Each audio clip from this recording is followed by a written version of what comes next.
Paulo, qualquer crítica à atuação do governo federal em geral e do Ministério da Saúde em particular nessa pandemia é legítima e tem muitos erros, sim. É, Também eu acho até legítimo você tentar analisar que pode haver algum tipo de narrativa por parte do governo federal ou do presidente para se afastar dos problemas causados pela pandemia e colocá-los sob a responsabilidade dos governadores e prefeitos, o que é um debate também interessante, porque existe bons argumentos dos dois lados. Mas nenhuma crítica dessa natureza é boa quando vem de um juiz, quando vem de um ministro da Corte Suprema do país. Não é sua função.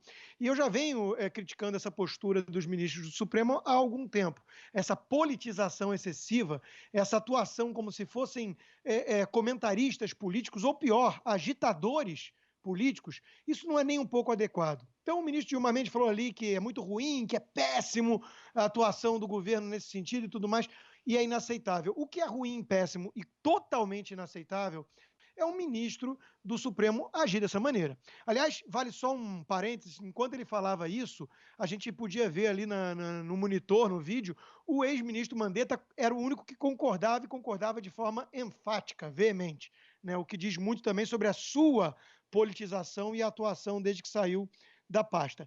Agora, tudo isso já seria péssimo, né? Quando ele acrescenta o termo genocídio, aí realmente alguma coisa precisa ser feita. Nós não podemos tolerar de forma tão passiva e banalizar quando um ministro da Suprema Corte do Brasil acusa um governo, um presidente, de um ato de genocídio.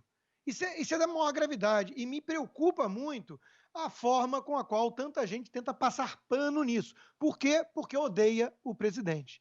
Né? Então, isso tudo é muito preocupante e vem uma vez mais ao encontro do que eu venho alertando e que eu vivi e vivo aqui nos Estados Unidos, que o establishment, né, ele causa um risco muito maior à democracia e às instituições do que qualquer tipo de retórica e arroubo populista do próprio presidente. Né?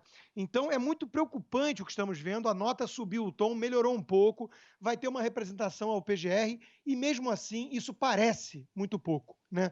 A gente fica com a sensação de que se deixar passar dessa forma e não der em nada, acabar em pizza isso, né? O Brasil está vendo aí um esgarçamento do tecido institucional e social muito grave. Né? O ministro Gilmar Mendes e vários outros ministros do Supremo têm esticado demais a corda. E isso é o maior perigo hoje que eu vejo, já falei antes, para nossas instituições. Fora isso, tivemos na semana, no final da semana passada, a história do Toffoli, que a imprensa também não deu quase nenhuma atenção, não teve grande repercussão, em Brasília também não, que é a denúncia lá da delação do Odebrecht. Teve também a história da OAS, que teria feito obras para ele, né? Ou seja, tudo isso muito grave e há um certo silêncio ensurdecedor por parte de uma certa imprensa aí, né?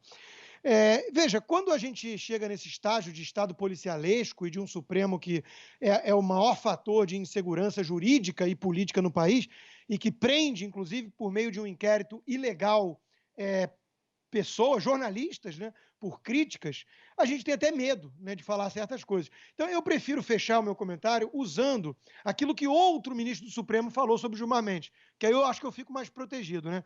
Pessoa horrível, mistura do mal com o atraso. Essa foi a definição que o Barroso encontrou para o Gilmar Mendes, que, por sua vez, retrucou: feche seu escritório de advocacia.